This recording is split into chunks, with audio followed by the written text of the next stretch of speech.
You know, this week we had a series of tragedies, big tragedies,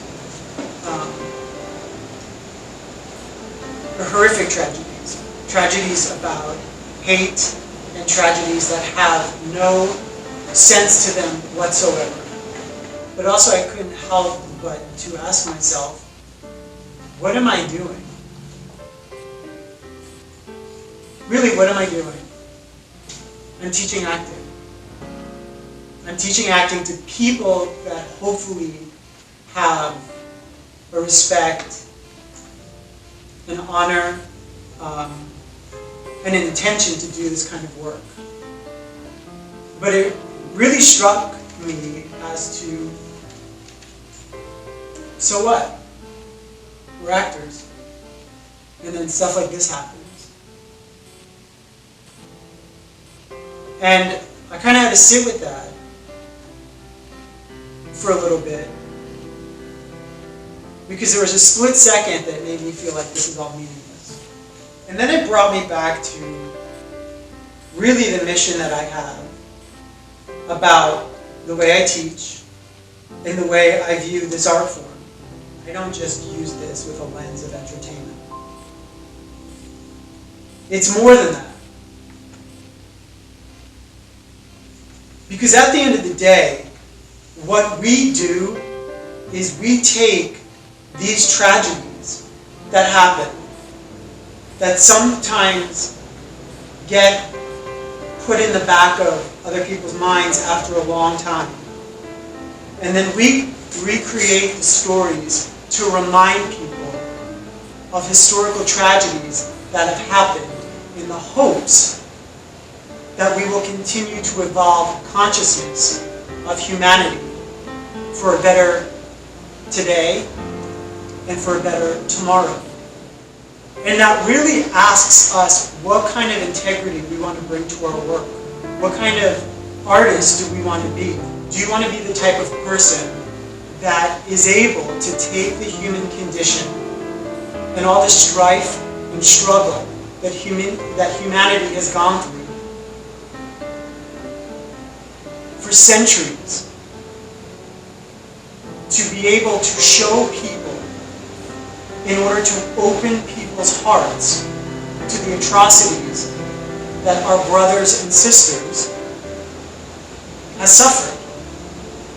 It really asks you what kind of mission you are taking when you want to be an artist. It really asks you, do I want to approach my career with a trivial underbelly? Or do I want to approach my career with an integrity that brings us all together in the hopes of transforming humanity for the better, so we don't keep making the same mistakes over and over and over again? How do you become the lighthouse in the storm? Because whether you like to admit it or not, think about how much of the day the average person spends with an actor. Think about that. You go to a movie, you go to the theater, you watch television. There's always some actor in your living room or in your presence. How do you become the medicine in the brokenness that humanity is still experiencing? How do you get out of the egocentricness that is very possible when becoming an actor and allowing it to be something of service? How do you get away from the me, success, and allow it to be something that is going to touch the hearts of someone else in the hopes that it's going to shift someone for the better? How do you become the story liver of what has broken multiple societies, multiple families, multiple tribes, multiple collectives? Because at the end of the day, life is very, very, very short. And we just learned that this weekend. how do you, as an artist, have a voice to make an impact, to help by the gifts that you have been given? How do you not allow those gifts to fall by the wayside?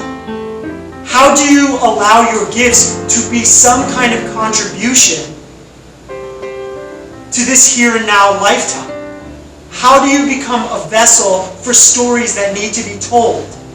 For people that don't have the opportunity to tell those stories, or for people whose lives have been cut short so they don't have a story.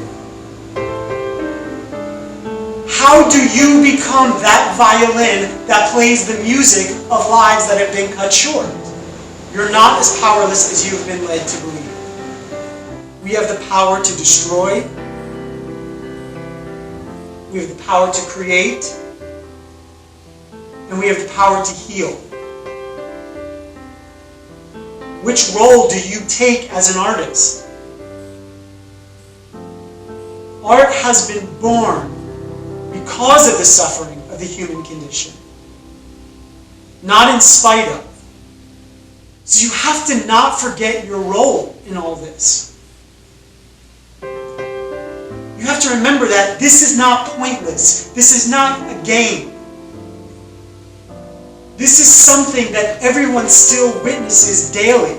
If you're lucky enough to be in the presence of theater or TV, not because we're looking at just a movie, but because it's history being revealed to us to help us see that these evils are in the world, were in the world, and probably still will be in the world. And there's no way of changing it unless it becomes part of something that's put in people's face. Acting is not about pretending. Acting is not people just getting up there and playing. Acting is not always about let's have fun. Acting is a rite. It started as a ritual because it had power. It had the power to transform. It had the power to speak volumes. It was the megaphone to the gods back then. And we still have that power to be the megaphone to shift the consciousness of things that are still broken. The hate and the prejudice and the viciousness and the evil is still there. The lesson hasn't been learned. We haven't figured it out yet. It's about what does the material do? We can't forget, what does this do?